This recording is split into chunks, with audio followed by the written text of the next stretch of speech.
반갑습니다, 여러분. 오늘은 바이런 KT님의 책 나는 지금 누구를 사랑하는가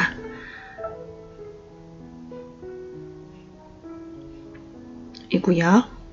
날씨가 많이 추워졌습니다. 몸과 마음의 건강 잘 챙기시기를 바라겠습니다. 다른 사람이 당신을 인정해 주기를 바란다면 또는 이해해 주기를 바란다면 당신은 자신 스스로를 이해해야 합니다.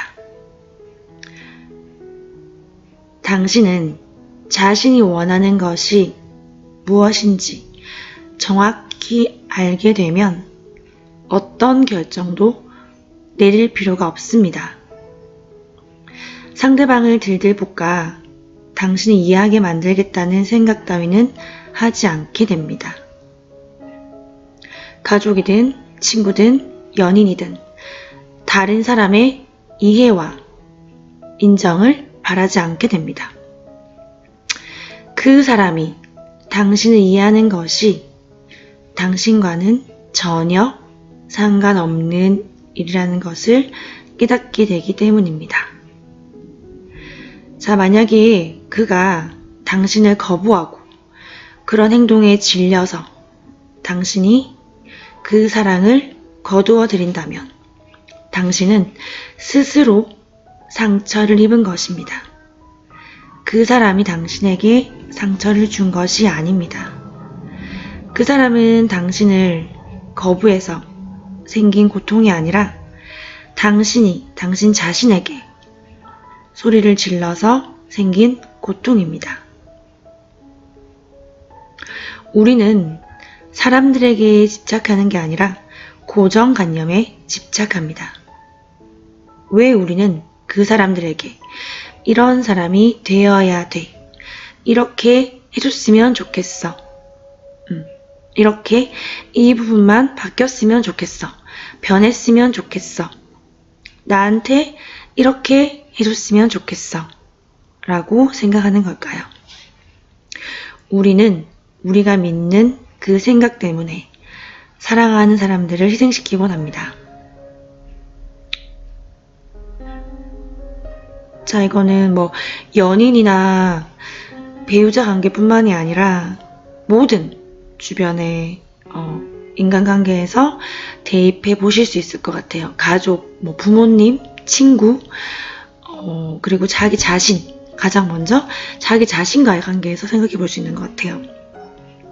우리는 왜 있는 그대로 인정하고 사랑하지 못할까요?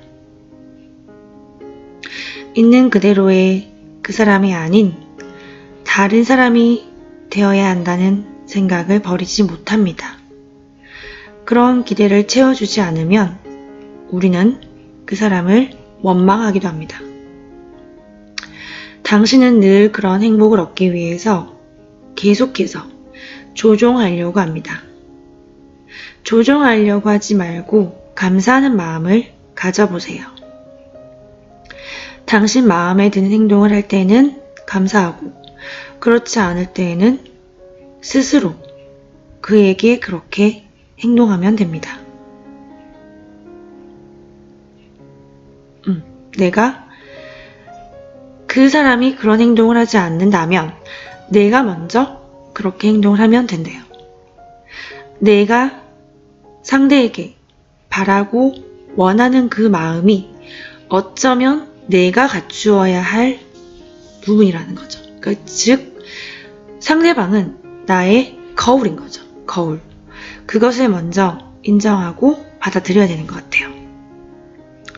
그 부분이 이렇게 표현되어 있습니다. 진정한 마음의 허기는 사실 당신 자신에 대한 허기입니다. 당신 자신이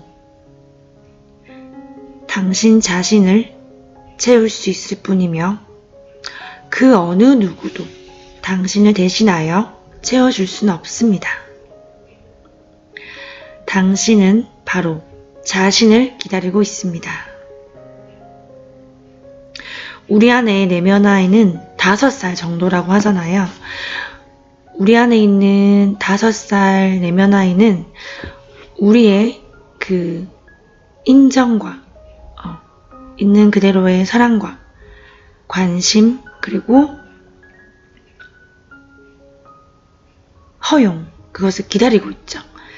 그래서 다른 누구도 그 어떤 누구도 부모님조차도 그것을 대신해 줄 수가 없다고 하는 거죠. 오직 나만이 그것을 알아차리고 인정하고 허용하고 사랑해 줄 수가 있는 거죠.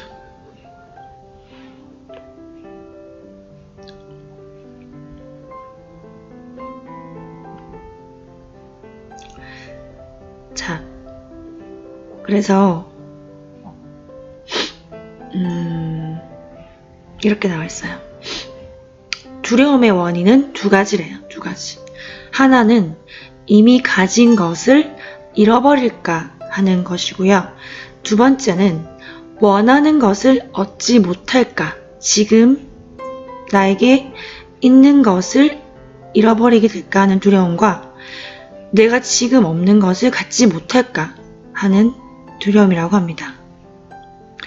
그게 어떤 쪽이든 간에 일어날 수 있는 최악의 경우는 당신이 지어낸 이야기입니다. 그래서 물음표를 제기하고 검토하십시오. 그러면 삶이 어떻게 이어지는지 알아차리게 됩니다. 훨씬 더 큰 즐거움 속에 살게 됩니다. 거짓된 이야기가 붕괴되는 가운데 기쁨만이 보이게 됩니다. 있는 그대로 사랑하면 세상살이가 단순하고 소박해집니다. 세상은 있어야 할 그 모습대로 정확히 그대로 있기 때문입니다. 그래서 두려움은 결국 허상이라는 거죠. 내가 지어낸 허상. 그것을 있는 그대로 알아차리고 온전하게 대면할 수 있을 때, 대면할 수 있을 때 그 두려움이 인정받고 자연스럽게 흘러갈 수가 있는 거죠. 그리고 생각에 대한 내용이 나오는데요. 생각에 대해서 우리가 다른 책들을 통해서 생각을 텅 비워야 한다. 그런 내용을 많이 나눴었죠. 자, 바이런 케이티님께서는 이렇게 이야기합니다. 생각 자체는 조금도 해롭지 않습니다. 해로운 것은 우리의 생각이 아니라 생각에 덧붙여지는 당신의 집착입니다. 그 집착이 괴로움의 원인입니다. 어떤 생각에 집착한다는 것은 그 생각에 의문을 품어볼 시도도 하지 않은 채 그것을 사실이라고 믿는 것을 의미합니다. 믿음이란 우리가 오랫동안 집착해온 생각입니다.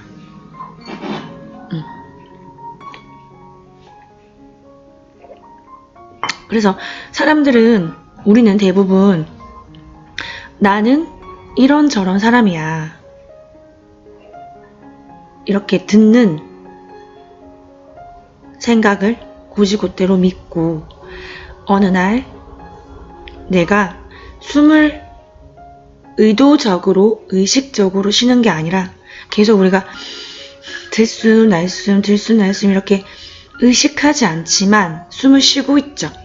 그런 것처럼 내가 숨을 쉬는 게 아니라 숨이 쉬어지고 있구나라는 사실을 깨닫게 됩니다.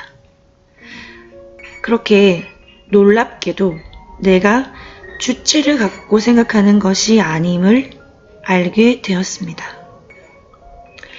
내가 생각을 한 것이 아니라 생각이 제 스스로 떠오르고 있는 것이었습니다.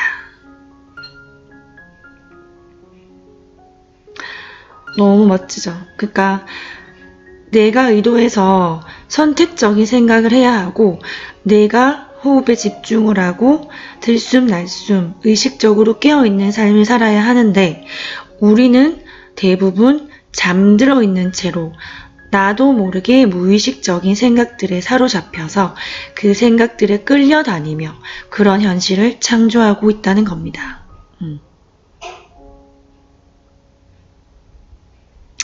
자, 여러분의 생각은 어떠신가요? 궁금한데요.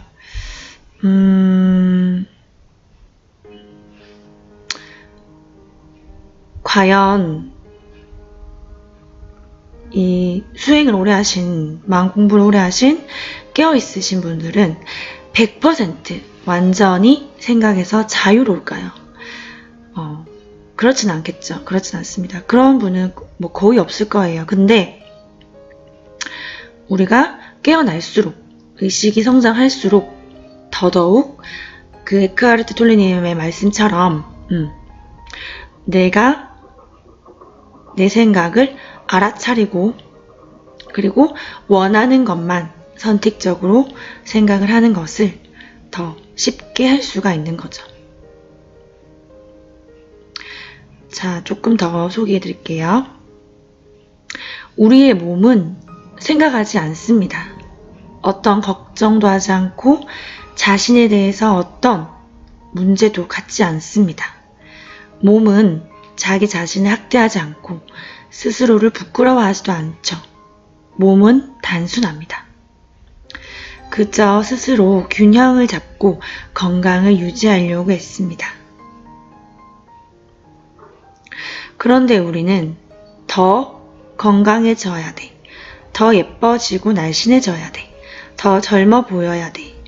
더 힘이 있어야 돼. 이런 생각에 사로잡혀 있다면 지금 당신은 당신의 몸을 능욕하고 있는 겁니다. 완벽한 몸을 가지고 있으면서도 당신의 몸을 무시하는 겁니다. 왜냐하면 몸이 아프면 우리는 주변 이들로부터 친절하게 대해주기를 기대하게 되기 때문입니다. 정작 자신은 자신에게 친절하지 않습니다. 나는 뚱뚱해. 나는 건강하지 않아. 나는 못생겼어. 나는 매력 없어. 그런 이야기들을 믿는 순간 우리는 절대로 자신의 진정한 모습을 볼 수 없습니다.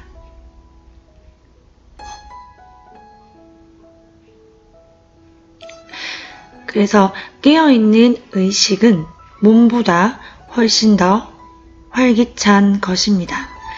우리가 우리 자신을 몸과 동일시하지 않을 때 우리의 마음은 한계를 벗어나 마음껏 자유를 누릴 수 있습니다.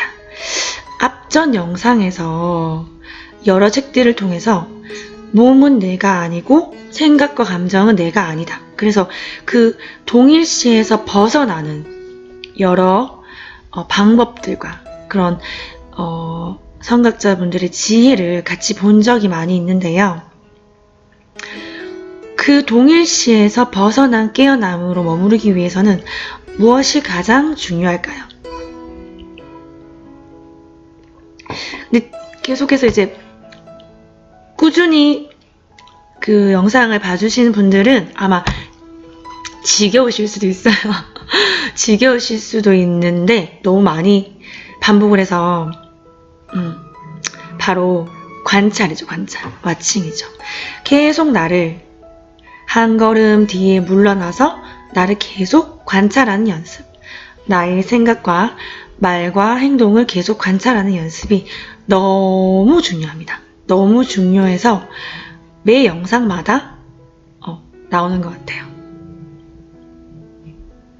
자, 그 이유 하나 더 알려드리면 당신의 육체를 당신과 동일시한다면, 즉 내 몸이 나라고 믿는다면 당신의 존재가 얼마나 무한하고 당신의 세포 하나하나가 얼마나 무한하며 당신의 영혼이 음악처럼 자유롭다는 사실을 잊게 됩니다.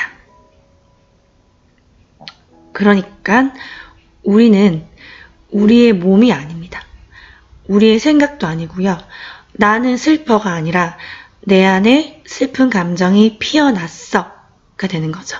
그 슬픔을 바라볼 수 있을 때, 그 분노를, 그 질투를, 그 자책을 바라볼 수 있을 때 아무리 부정적인 감정이라도 그 감정에 휘둘리지 않는 겁니다. 동일시하지 않는 겁니다. 그게 너무나 중요한 알아차림과 깨어있음에 훈련되는 거죠. 죽음에 대해서 생각하면 삶의 본질을 제대로 볼 수 없겠죠. 삶도 죽음도 그것이 실제로 무엇인지 체험할 수가 없습니다. 왜냐하면 생각이 만들어낸 두려움, 그 두려움으로 자신에게 일어나는 모든 일을 컨트롤하려고 애쓸 것이며 그때마다 어김없이 상처를 입을 겁니다. 죽음과 삶은 같이 대등한 것입니다.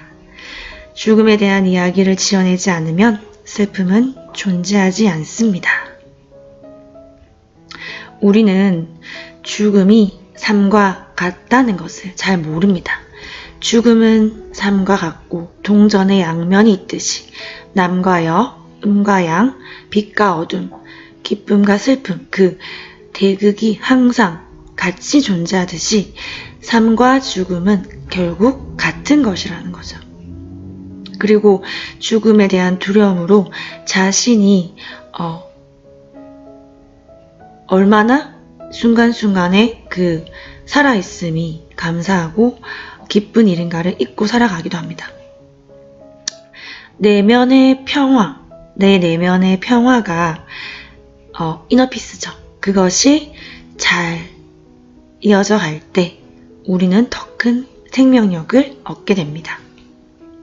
그렇게 하기 위해서는 있는 그대로의 나의 현실을 사랑하는 것, 있는 그대로의 나 자신을 허용하고 인정하고 사랑하는 것. 현실은 정확히 지금 이 순간, 지금 여기 있는 그대로입니다. 세상에 부당한 것이 있다고 믿게 만드는 것은 현실에 대한 우리의 판단, 우리의 분별심, 우리의 생각입니다. 즉, 무엇이 나쁘고 무엇이 고통스러운 게 아니라 그것에 대한 나의 생각과 우리의 고정관념, 우리의 판단만이 그 현실을 부정적으로 만든다는 거죠. 진정한 나, 참나, 영혼, 그것은 저만치서 나를 가만히 내려다봅니다. 나는 잠시 몸을 빌렸을 뿐 육신은 내가 아닙니다. 이 세상의 지구별 소풍이 끝나면 우리는 다시 육신을 떠날 것입니다. 그리고 다른 육신을 빌려서 또 돌아올 수도 있겠죠. 그게 바로 환생, 윤회라는 것이죠. 그리고 정말 지구 우주의 균형의 법칙에 의해서 전혀 카르마적인 그 균형을 맞출 일이 없을 경우에는 돌아오지 않는다고 하죠. 하지만 대부분 다 수많은 삶을 살고 그 조건 없는 사랑을 기억해내기 위해서 돌아옵니다. 우리가 정말 순간순간 잠들지 않고 깨어있기 위해서 계속적인 나 자신을 위해서 지켜보는 연습. 내가 이런 생각이 피어났구나. 이런 감정이 올라왔구나. 내가 이런 행동을 했구나. 이렇게 자신을 계속 관찰하는 연습. 오늘도 화이팅 하시기를 바라겠습니다. 함께 성장할 수 있어서 정말 기쁘고 감사합니다. 저도 계속적인 깨어있음으로 우리의 근원의 조건 없는 사랑을 계속 기억해내겠습니다. 여러분 감사합니다.